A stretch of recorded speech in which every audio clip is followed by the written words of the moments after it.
Muy bien, buenos días para todos. Vamos a continuar con el tema de la iglesia. ¿Se acuerdan que habíamos visto el domingo pasado que la iglesia tenía un fundamento y ese fundamento era Jesucristo?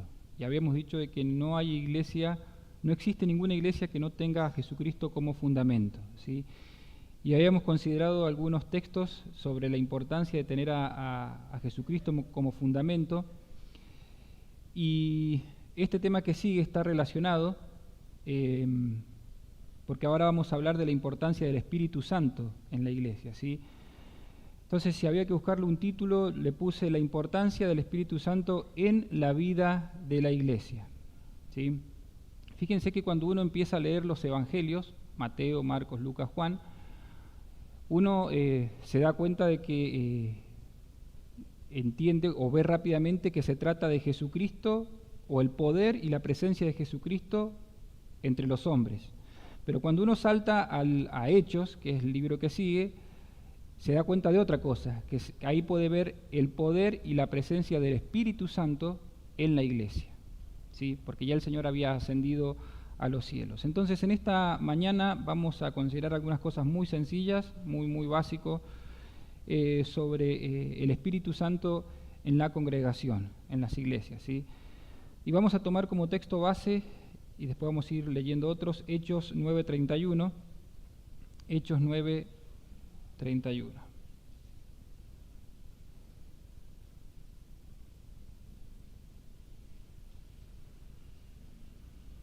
Dice, entonces las iglesias, todas las iglesias locales, en distintos lugares, mayormente en Jerusalén,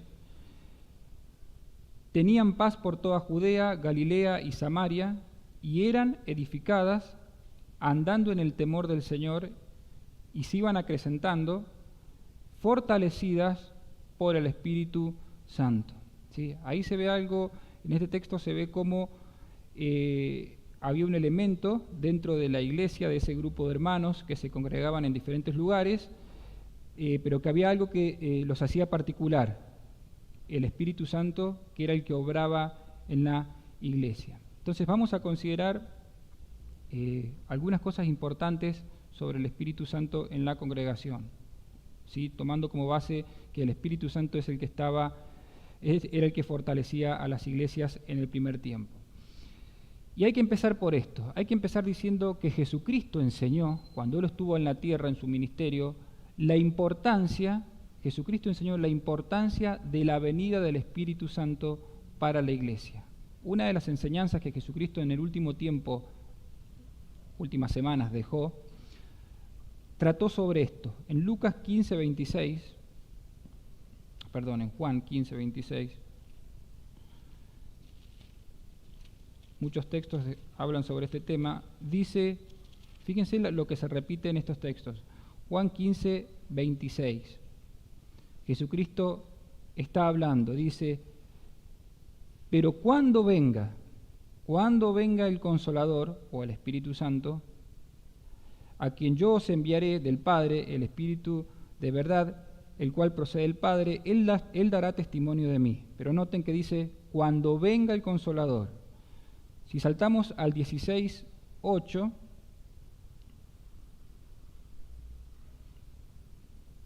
dice también acá, y cuando venga Él, hablando del Espíritu Santo, cuando Él venga, convencerá al mundo de pecado, de justicia y de juicio. Nuevamente el Señor hace hincapié en esto, cuando venga el Espíritu Santo. Y pueden tomar también Juan 16:13, que dice, pero cuando venga el Espíritu de verdad, Él os guiará a toda la verdad, porque no hablará por su propia cuenta, sino que hablará todo lo que oyere y os hará saber las cosas que habrán de venir. Entonces, remarcamos la primera parte del 13, cuando venga el Espíritu Santo. Entonces, esto por aquí hay que empezar entendiendo la doctrina y la verdad del Espíritu Santo, que Jesucristo, antes de que se fuera de este mundo, Él ya estaba preparando cómo iba a ser la iglesia, cómo iba cada iglesia local, la iglesia, cada lugar, la iba a preparar, cómo la iba a capacitar. Y él tenía claro esto: cuando venga el Espíritu Santo, de ahí en adelante, no antes, cuando venga el Espíritu Santo, ¿sí? Ahora, cuando uno conoce la historia, que el Señor Jesucristo muere allí en la cruz, entrega su vida, al tercer día resucita, pasa un tiempo con los discípulos allí manifestando la realidad de su resurrección, y llega un tiempo cuando Él tiene que ascender a los cielos, ¿sí? Y antes de ascender a los cielos, Jesucristo resucitado, Él deja un encargo muy importante que lo vamos a poner bajo este título.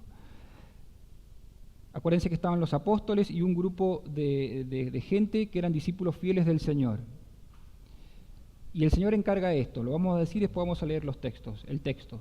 Sin la presencia ni el poder del Espíritu Santo, la iglesia o el grupo no estaba autorizado ni debía moverse. En Hechos 1:4 encontramos esto respecto de lo que dijimos.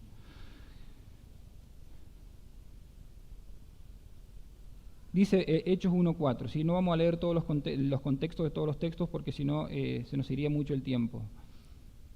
Y estando juntos, el Señor estaba ahí todavía con ellos, ya estaba por partir a los cielos, y estando juntos les mandó que no, tomen ahí, les mandó, era un mandamiento de parte del Señor, era un mandamiento de parte del Señor a los discípulos, a las mujeres que estaban allí, que eran muchas, y al grupo que estaba allí, que no se fueran de Jerusalén, sino que esperasen la promesa del Padre, la cual les dijo, oísteis de mí, ¿sí?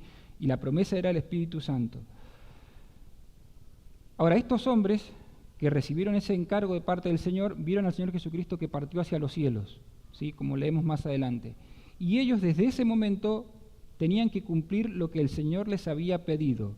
No debían moverse, tenían que estar en el aposento alto donde ellos regresaron, y desde allí no podían moverse hasta que viniera el Espíritu Santo, hasta que la promesa que Él había dado se cumpliera. Ahora, pensemos un poco en esto, porque esto es muy lindo de meditar y tiene mucha enseñanza, que estos hombres que estaban reunidos en el aposento alto esperando, ¿qué estaban haciendo? ¿Se acuerdan? ¿Cómo estaban ellos? ¿Esperando? ¿Haciendo qué? O orando. Ellos estaban orando. Eran hombres de oración, o hombres de oración, más que habían estado con el Señor, que lo habían visto orar. Pero a pesar de ser hombres de oración, y estaban orando, no podían moverse. ¿Eran predicadores? Sí. Algunos ya tenían mucha capacidad para predicar. ¿Eran hombres de fe? Eran hombres de fe. Los apóstoles eran de fe, hombres de mucha fe, las mujeres también.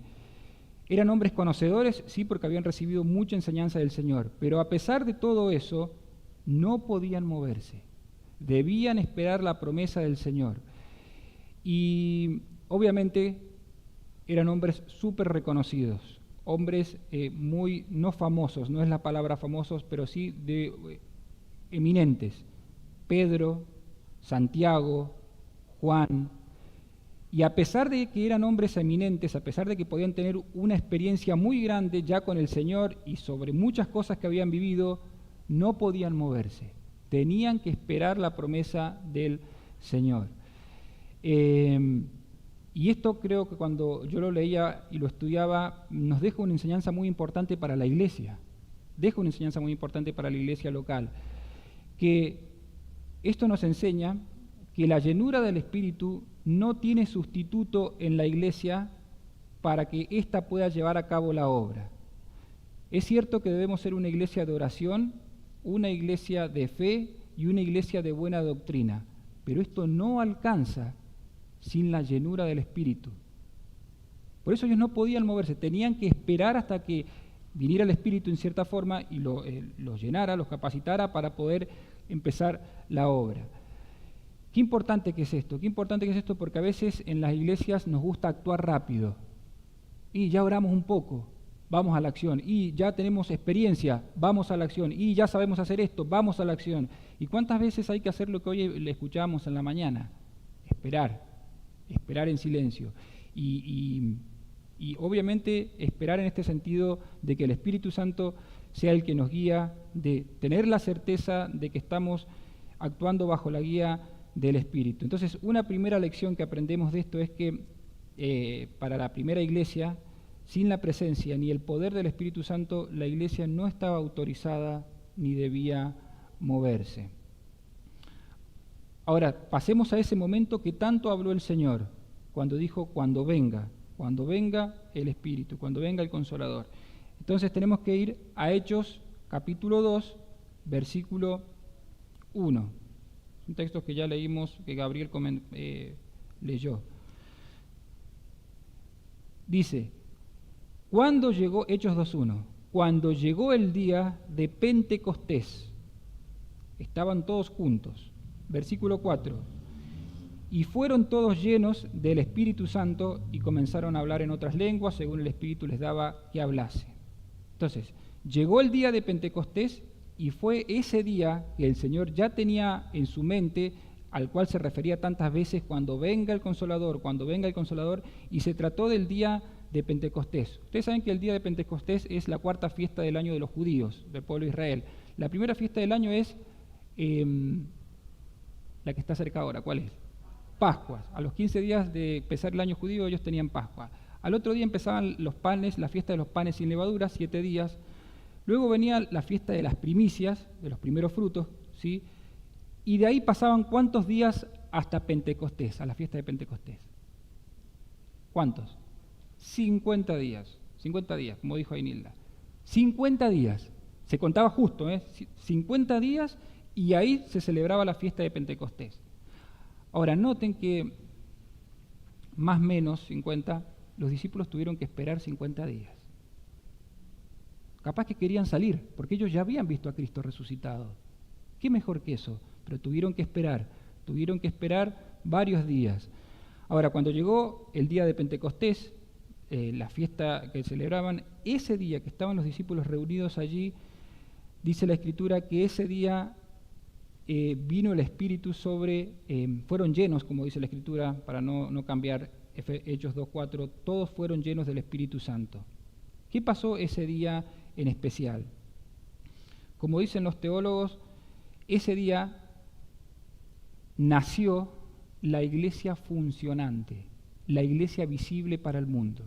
Porque como explican algunos, la iglesia en cierto sentido ya estaba, pero ese día, ya estaba antes de Pentecostés, pero ese día de Hechos capítulo 2, del día de Pentecostés, nació la iglesia funcionante. Y una ilustración que creo que se puede entender bajo esta ilustración es cuando nace un bebé. Cuando nace un bebé, ¿uno puede decir que ese día es cuando tuvo vida? No, la vida la tenía ¿cuánto? Hace 9 meses. Pero en ese momento es cuando nació y se manifestó al mundo. Bueno, aquí ocurrió lo mismo. Cuando el Espíritu Santo llenó a los discípulos, los capacitó, allí fue cuando ellos salieron, porque evidentemente fueron manifestaciones que salieron a la calle, probablemente se fueron al templo, empezaron a hablar de las cosas del Señor, y allí es cuando Pedro se pone de pie y en boca de toda la iglesia, o los que estaban reunidos, da ese mensaje con tanto denuedo, ¿sí? Pero es entonces desde ese punto de partida que la iglesia, ese grupo de personas conforman oficialmente la iglesia, y obviamente de ahí se fueron repartiendo a distintos lugares, pero siempre bajo la marca y la posesión del Espíritu Santo.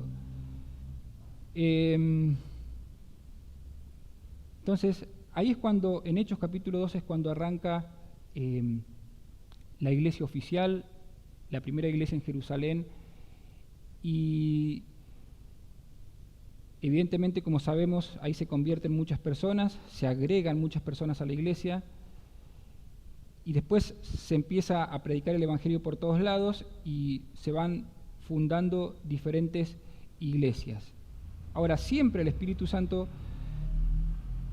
es el que tiene que ver mucho con la obra de la iglesia, ¿sí? Dentro de las muchas cosas que el Espíritu Santo puede hacer en la iglesia, voy a remarcar algunas nomás. Hablando de la importancia del Espíritu Santo, ¿sí? una de las primeras cosas que el Espíritu Santo hace en la iglesia con las personas que se van convirtiendo, y cuando una iglesia, durante todo el transcurso de la congregación, de la vida de la iglesia, tiene que ver con la repartición de dones. ¿Sí? Una de las cosas más importantes, de las tareas más importantes dentro de la iglesia del Espíritu Santo, tiene que ver con la repartición de dones. Si uno va a 1 Corintios 12,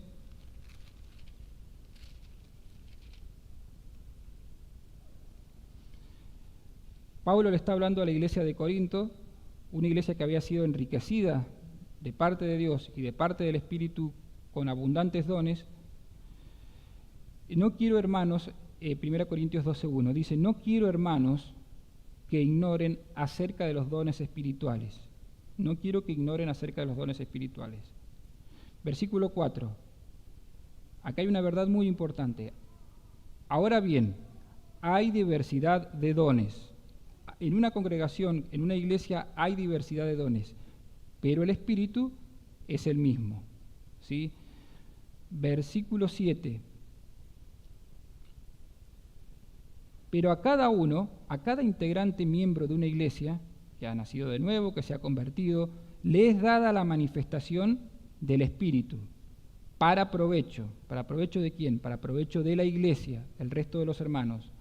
Porque a este es dada por el Espíritu palabra de sabiduría, a otro palabra de ciencia según el mismo Espíritu Santo, a otro fe por el mismo Espíritu y a otro dones de sanidad por el mismo Espíritu, a otro el hacer milagros, a otro profecía, a otro discernimiento de espíritus, a otro diversos géneros de lenguas y a otro interpretación de lenguas.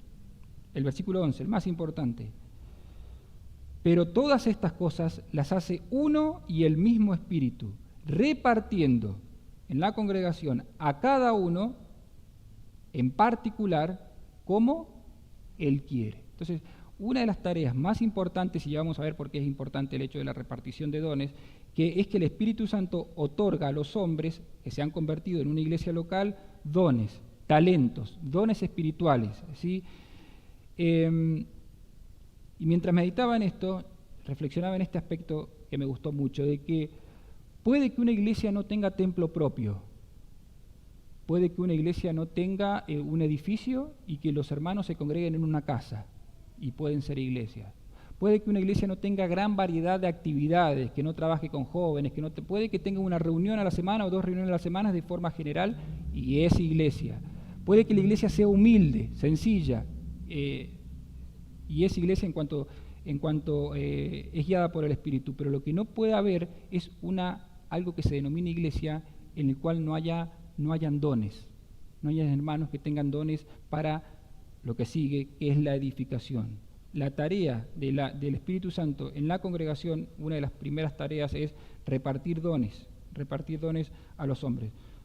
Acá hay una lista de dones, en Romanos hay otra, en Efesios hay otra. Creo que la mayoría conoce cuáles son la lista o aquellos dones que el Señor puede otorgar para provecho de la iglesia.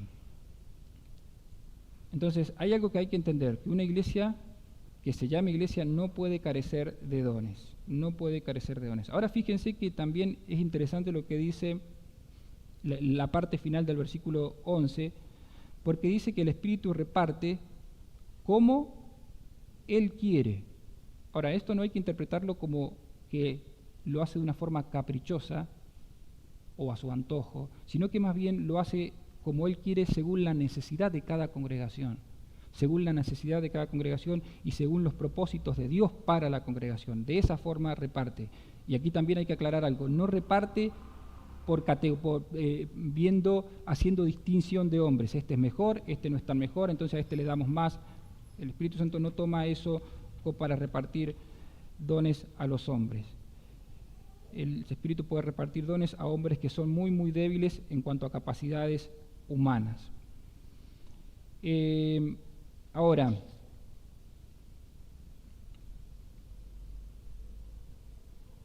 el Espíritu Santo reparte dones en la congregación porque la necesidad prioritaria de una iglesia es la edificación. Lo que más necesita una iglesia durante su tiempo de vida en la tierra es ser edificada. Y cuando el Espíritu reparte dones a los hombres, tiene como propósito que la iglesia sea edificada. 1 Corintios 14, 12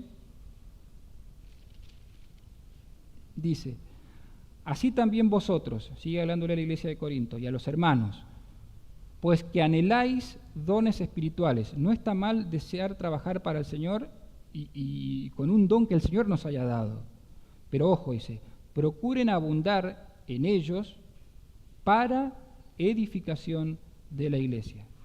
Ese es el propósito que siempre tiene que guiar a una persona, que tiene que ser para la gloria de Dios lo que uno hace, pero evidentemente tiene que ser para el beneficio de la congregación, no para el beneficio propio u otra cosa que se pueda uno a creer.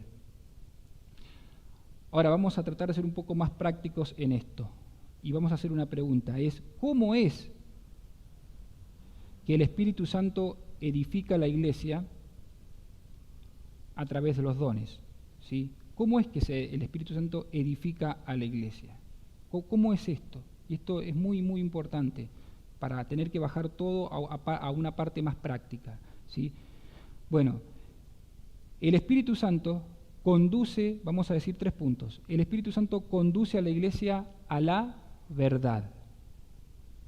Juan 16:13, un texto muy conocido, dice lo siguiente: pero cuando venga el Espíritu de verdad, hablando del Espíritu Santo, cuando Él venga, el Espíritu de verdad, dice que Él os guiará, y apliquémoslo a la iglesia, guiará a la iglesia a toda la verdad. ¿Sí? Después vamos a continuar. Guiará a la iglesia a toda la verdad. Ahora, qué importante es que desde los púlpitos, las personas que enseñan, desde las clases y de los hermanos, cuando hablamos en conversaciones particulares, siempre proclamemos la verdad guiados por el Espíritu, que sea la verdad bíblica. Yo recién cuando volví en el auto a buscar a la familia, como hace Alejandro también, creo que soy un poco no tengo la edad que Alejandro, pero me gusta escuchar la radio, ¿sí? Y puse la radio, una radio que hay cristiana, no sé si se llama la cristiana, que está acá en San Luis. Y había un pastor predicando y más o menos cito lo que él decía. Decía así, dice, si vos pones a Dios en primer lugar, estás garantizado el éxito. Y no va a haber ninguna necesidad, no va a haber ningún problema, van a haber milagros y sanidades. Bueno, la idea está muy bonita, la idea está excelente. ¿A quién no le gustaría eso? Ahora, cuando uno va a la Biblia, no encaja por ningún lado. Entonces, aquí hay algo evidente. El Espíritu Santo no está guiando a esa persona a hablar la verdad. Puede que esté guiándose por otros libros, puede ser que esté tomando pasajes y aislándolos, pero el Espíritu Santo no lo está guiando a la verdad. Porque evidentemente el apóstol Pablo fue un hombre que dijo, sé vivir en la abundancia y en la escasez. Y encontramos personas que estuvieron enfermas y que pusieron a Dios en primer lugar, entonces contradice muchas cosas. Pero lo relaciono con esto. Lo importante es que el Espíritu Santo en la iglesia, mediante los maestros, los ancianos, mediante toda la congregación, siempre nos guíe a la verdad. Ahora, no solamente se trata de proclamar la verdad guiado por el Espíritu, que es una parte importantísima, proclamar la verdad de las Escrituras guiado por el Espíritu. También está la otra, que es fundamental, que las personas que estén escuchando reciban el poder del Espíritu para que la verdad penetre en sus corazones. De lo contrario, la verdad queda acá, en la mente, porque para que la verdad de la Escritura, la verdad de Dios, baje como el Señor quiere, tiene que ser una obra del Espíritu Santo también. Para que Dios actúe, también es la obra del Espíritu Santo. Así que en ese aspecto también el Espíritu Santo conduce a la iglesia a la verdad. Ahora, otro aspecto del Espíritu Santo es que el Espíritu Santo conduce a la iglesia siempre a Cristo. El Espíritu Santo conduce a la iglesia a Cristo. Juan 6:14, vamos a leer de vuelta el 13 para enganchar con el 14. Estábamos en Juan 16, 13. Pero cuando venga el Espíritu de verdad, Él os guiará a toda la verdad, porque no hablará por su propia cuenta, sino que hablará todo lo que oyere y os hará saber las cosas que habrán de venir. Ahora, tomen este texto que es muy lindo y muy importante. Dice, Él, hablando del Espíritu Santo, me glorificará a mí, el Señor Jesucristo, porque tomará de lo mío y os lo hará saber. Entonces, la gran tarea del Espíritu es siempre guiar a través de la enseñanza a los hermanos a Cristo. Y de esta forma, cuanto más conozcamos de Cristo, cuanto más sepamos de nuestro Señor y más sepamos de su obra, el cristiano y la iglesia va siendo edificada. Ahora, aquí hago un paréntesis que justo me vino a la mente esto.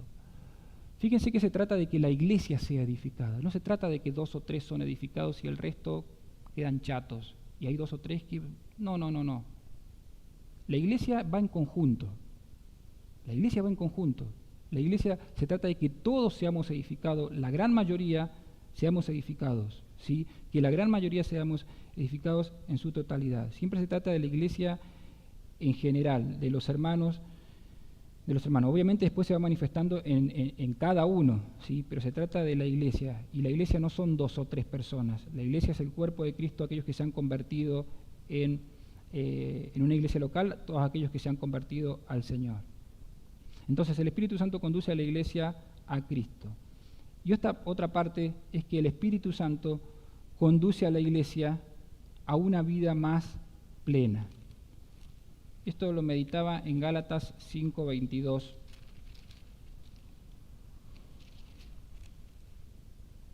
En Gálatas 5:22, ustedes lo saben de memoria, siempre... siempre aplicamos los textos de forma personal y está bien porque son para uno, pero siempre hay que entender que también se aplican para una iglesia en particular. Dice, mas el fruto del Espíritu es una vida de amor, es una vida de gozo, es una vida con paz, es una vida con paciencia, es una vida con benignidad, es una vida con bondad, es una vida con fe, una vida con mansedumbre, una vida con templanza. ¿Y todo eso a causa de qué? Más el fruto del Espíritu. Entonces, cuando la iglesia es guiada por el Espíritu Santo y el Espíritu Santo puede obrar con libertad en una congregación, no estoy hablando de 1 o 2 personas nomás, estoy hablando en la congregación, la iglesia manifiesta amor, gozo, paz, paciencia, benignidad, bondad, fe, todas esas cosas, y hacen que el cristiano y que la iglesia pueda tener una vida más plena, como el Señor quiere, una vida más plena en la tierra, ¿sí? Entonces, hemos considerado estas 3 cosas acerca de cómo es edificada y cómo se fortalece la iglesia por medio del Espíritu. Acuérdense, el Espíritu Santo conduce a la iglesia a la verdad. El Espíritu Santo conduce a la iglesia a Cristo. Y el Espíritu Santo conduce a la iglesia a una vida más plena. A una vida más plena. Agregamos más sobre esto. Cuando el Espíritu Santo obra, y es una obra en el interior, es una obra en el interior de la vida de la iglesia, en la vida de cada cristiano, sí o sí termina manifestándose hacia afuera, sí o sí. Las evidencias hacia afuera son notorias. Ahora lo vamos a explicar con un ejemplo. Piensen en esta ilustración que a mí me gustó mucho cuando la leí. Allí hay 2 casitas rústicas, techo de madera. Hay una nieve, toda la noche está nevando, ¿sí? Está nevando toda la noche, una noche de frío, ha nevado. Al otro día uno se levanta, ve las 2 casitas y en una de las casas hay una pila de nieve en el techo, ¿sí? Una capa de nieve. Y uno ve la otra casa y la otra casa no tiene nada de nieve en el techo. ¿Qué pasó? ¿Cuál es la diferencia? ¿Sí? Bueno, uno entra a la primera casa, está vacía, no hay nadie, donde se armó la capa de nieve. Vamos a la otra casa y vemos que allí hay un fuego hay una chimenea prendida, y el calor de la casa ha hecho que el techo se caliente y ha hecho que el hielo no se pueda formar ninguna capa de hielo. Entonces aquí está esta ilustración tan linda, que cuando hay vida interior, cuando realmente está el fuego del Espíritu como tiene que ser, evidentemente hacia afuera siempre hay cambios, siempre hacia afuera siempre hay cambios, ¿sí? Y apliquémoslo para el otro lado. Cuando en una iglesia no está el fuego del Espíritu Santo, hay capas de religiosidad, hay capas de mundanalidad, hay capas de cosas que no están bien delante del Señor, porque no está el fuego del Espíritu Santo que puede producir todas las cosas que realmente tiene que producir. Entonces, cuando la vida del interior de la iglesia es fortalecida por el Espíritu, necesariamente será visible hacia afuera y se notará. Vamos terminando.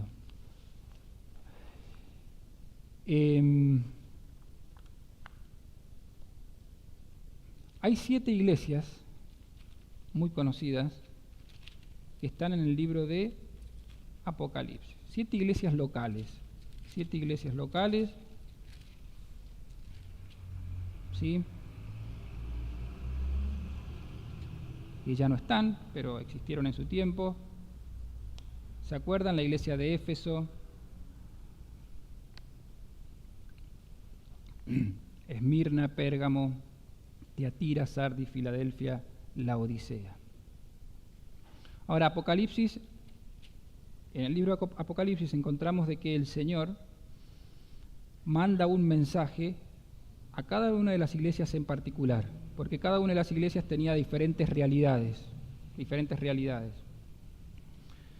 Pero lo que más me acordaba de estos pasajes es que hay una frase que se repite exactamente en las 7 iglesias. Exactamente en las 7 iglesias se repite la misma frase. Iglesia de Éfeso. Después de que el Señor la alaba por algunas cosas y la exhorta a que mejore en otras, en todas hace lo mismo, viene esto. Vamos a Éfeso, Apocalipsis 2:7.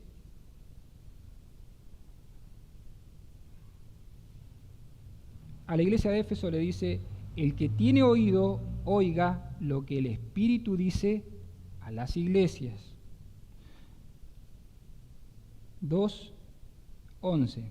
A la iglesia de Esmirna: el que tiene oído, oiga lo que el Espíritu dice a las iglesias.